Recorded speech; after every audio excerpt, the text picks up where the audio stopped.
In this video, I want to talk about how I got a $165,000 job vibe coding. What does that even mean? Well, let's be clear here. I don't just vibe code. I have the knowledge and the experience behind it. I went to school for computer science.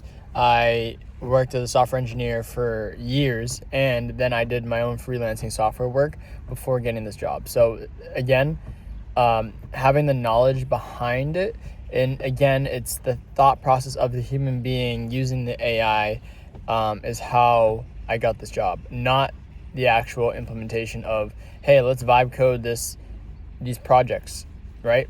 Because if you go into a job interview and they ask you questions of like, give me the thought process, the reasoning, like, 'cause that's what they're gonna ask you.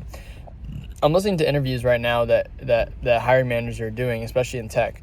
And there's like, okay, cool, you built this thing with AI. Tell me the thought process behind it. They want to know, like, the prompting is from your brain into the AI. The AI will execute on how to do something, but the what it's doing and why you're doing it is what they really care about. Because a lot of things, especially people are not understanding securities when they implement AI. They don't think about security in mind. They're not thinking about other people's work. Hey, if I make this change, will it affect someone else's work?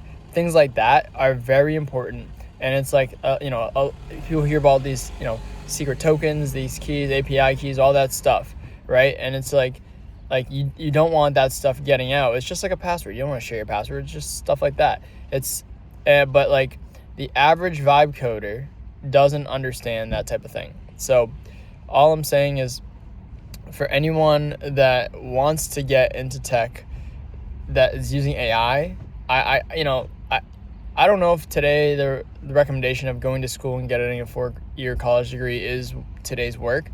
But if you can use AI to teach yourself how to think like a programmer and ask the right questions better, then that is the most powerful thing you can do. Because if you can explain to your friends, your mom, your dad, how I use AI, here's the prompts I use, why did I use these prompts, as opposed to here's what the AI did, and you explain things that you may not understand.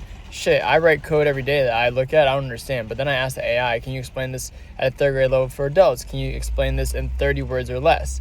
Can you write up a document for me that explains everything that I can review with someone? So I know off the top of my head, I don't know everything, and I never will, but I do know how to communicate what I'm learning and how I thought through problems clearly and define them clearly, and then solve the problem and be able to show and deliver what is being done. And then, if you go to your boss, or a client or whatever, and you're sitting there and you're like, hey, this is what we delivered, and this is the problem that we solved. Did these two things match what we delivered and what we were trying to solve? And and those are the things that I want to engrave in your brain. And if that doesn't make any sense, I'm sorry, but that's it.